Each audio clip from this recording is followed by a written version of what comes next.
बार फिर आपको प्रोग्राम में कहते हैं खुश आमदीद। बात हम कर रहे हैं भारत की क्रिकेट में हठधर्मी के हवाले से। आलमी क्रिकेट में भारत की हठधर्मी और मनमानी की वजह से पाकिस्तान समेत क्रिकेट खेलने वाले दूसरे ममालिक को किस हद तक और कितना नुकसान पहुंच रहा है और क्यों आईसीसी हर बार भारत के आगे घुटने टेक देता है, इस पर हम बात करेंगे पाकिस्तान क्रिकेट बोर्ड के साबिक चेयरमैन खालिद महमूद साहब से।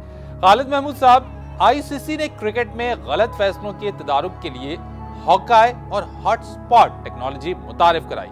भारत टेक्नोलॉजी की मुखालफत क्यों कर रहा है? देखिए, बज़ाहिर जो वजह भारत की तरफ से दी जाती है, उनका कहना यह है कि ये टेक्नोलॉजी अभी इतनी परफेक्ट नहीं हुई कि इसका इस्तेमाल किया जाए, और ज़्यादा इस्तेमाल ये है कि इसके इस्तेमाल की वजह से गलत फैसले होंगे।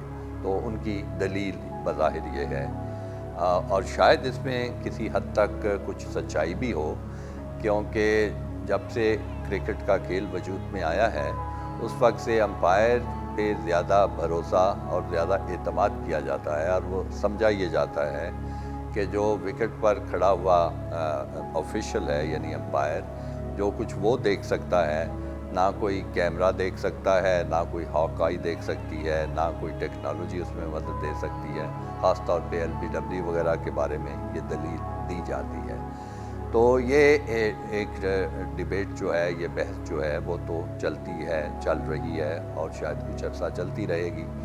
लेकिन जो अंदरूने खाना की ख़बर रखने वाले लोग हैं, उनके ख़्याल में, और इसमें कुछ इंटरनेशनल अंपायर भी शामिल हैं, कुछ इंटरनेशनल ऑफिशियल्स भी शामिल हैं, उनके ख़्याल में असल वजह यह है कि भारत चाहता ही नहीं कि बिल्कुल सही फ़ैसले होने लगे, क्योंकि उन सही फ़ैसलों की जो ज़द है उनके कुछ बड़े शोहरत याफ्ता और बड़े बड़े खिलाड़ियों पर भी पड़ सकती है।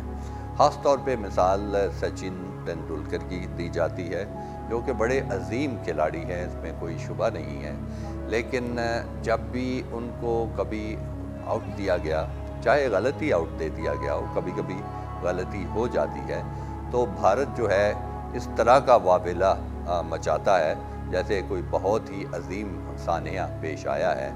वो पसंद नहीं करते कि किसी तरह भी उनके किसी बड़े खिलाड़ी के साथ कोई ऐसा वाक़या पेश आए। तो ये जो टेक्नोलॉजी का इस्तेमाल है, उसकी वजह से फिर ऐसे होगा कि कभी भी कोई जो गलती हुई है, ख़ास तौर पे जहाँ benefit of doubt umpire batsman को मिल रहा है, वो चीज़ एलिमिनेट हो जाती है, वो ख़त्म हो जाती है। तो बड़ी वजह तो यही समझी जा रही है, चूँकि भारतीय खिलाड़ी जो हैं इसके टेक्नोलॉजी के इस्तेमाल के ख़िलाफ़ हैं, लिहाजा क्रिकेट बोर्ड भी उसकी मुखालफत कर रहा है, और इस तरह वो अपनी एक चुदराहट सी कायम करना चाहता है। अच्छा खालिद साहब, हम ये देखते हैं कि भारत आईसीसी में बालादस्ती के लिए हर मामले की मुखालफत करता है और बाद में आईसीसी भारत की हठधर्मी के आगे घुटने टेक देता है।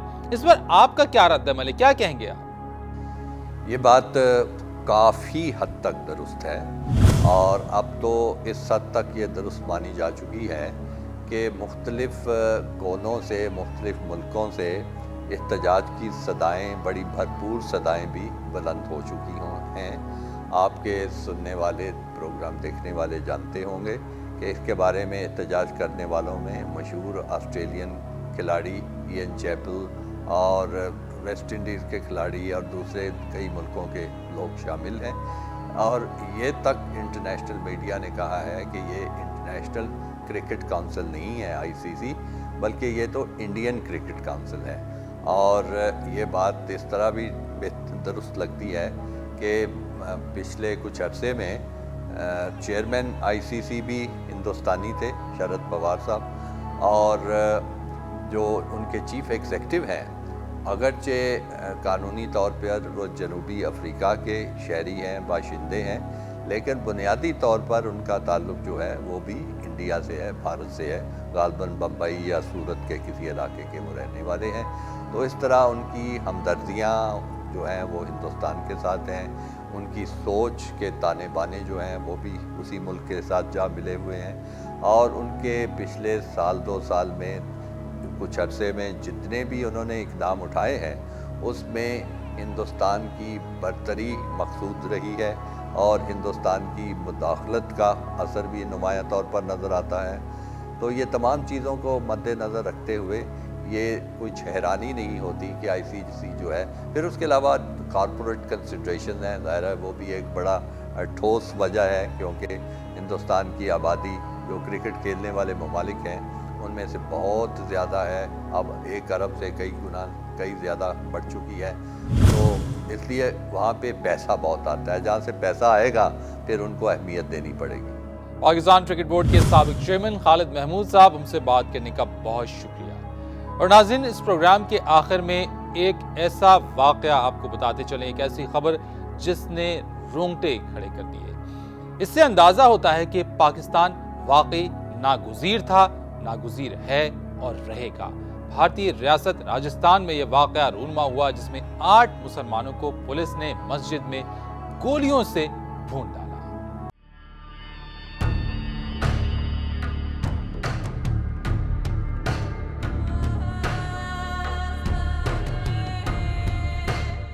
भारत में मुसलमानों पर इंतहा पसंद हिंदुओं के हमले सबसे बड़ी अक़लियत के खिलाफ रियासती दहशतगर्दी की तवील दास्तान है, जो गाहे बगाहे कहीं ना कहीं वक़ूफ़ पजीर हो जाती है। जो नाकाम सेक्युलर रियासत भारत के माथे पर स्याह कलंक का टीका है।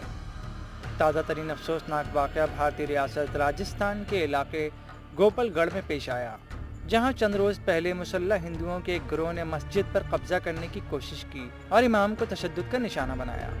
इस सिलसिले में यहाँ की पुलिस ने भी रियासत गुजरात के साथियों की रिवायत कायम रखते हुए बढ़ चढ़कर दहशतगर्दों का साथ दिया। इस वाक़े में 9 मुसलमान शहीद हो गए। मस्जिद की दीवारों पर गोलियों के 52 निशानात जाए इबादत के तक़द्दुस की पामाली का मुंह बोलता सबूत हैं। मस्जिद के सामने, दरवाजे के सामने खड़े होकर जमकर फायरिंग की है उसने काफ़ी वक्त। पहले तो शोधा के लवाहिकीन ने एहतजाजन लाशें दफनाने से ही इनकार कर दिया। जमीन का मामला नहीं सुलझेगा जब तक नहीं लेंगे। जो ये SP, कलेक्टर और एडिशनल SP तीनों के खिलाफ 302 का मुकदमा दर्ज करके सस्पेंड करके जांच शुरू नहीं होगी जब तक हम किसी सूरत में बॉडी नहीं लेंगे। लेकिन इंतजामिया की जानिब से पोस्टमार्टम और वाक़े की तहकीक समेत दीगर शराइत पर अमल दरामद का वादा किया गया। इस तरह लवाहिकीन तदफीन पर तो आमादा हो गए। अब मुस्लिम फोरम तंजीम ने भी रियासत के वज़ीर आला अशोक गहलोत की बेदखली का मुतालबा भी कर दिया। लेकिन जिस नाम नहाद सेकुलर मुल्क की एक रियासत गुजरात में वज़ीर आला नरेंद्र मोदी की क़यादत में मुसलमानों के खून से होली खेली जा चुकी हो और उस नरेंद्र मोदी की हर ऐवान में आओ भगत की जाती हो, वहाँ भारतपुर के 9 मुसलमानों का कत्लेआम किस्सा पारीना बनने में कितना अर्सा लगाएगा। और व्यूअर्स, अमन बराबरी के साथ का वक्त यहीं खत्म होता है। आपको हमारा आज के ये प्रोग्राम कैसा लगा? आपकी राय हमारे लिए बहुत अहमियत रखती है। आप अपना हमें फीडबैक दे सकते हैं हमारे ईमेल एड्रेस amn@aaj.tv पर। आइंदा हफ्ते आपसे फिर मुलाकात होगी। पाकिस्तान और भारत के ताल्लुकात के हवाले से कुछ नए और दीगर मौज़ूआत आपके सामने लेकर आएंगे। फरीद रईस को दीजिए इजाज़त।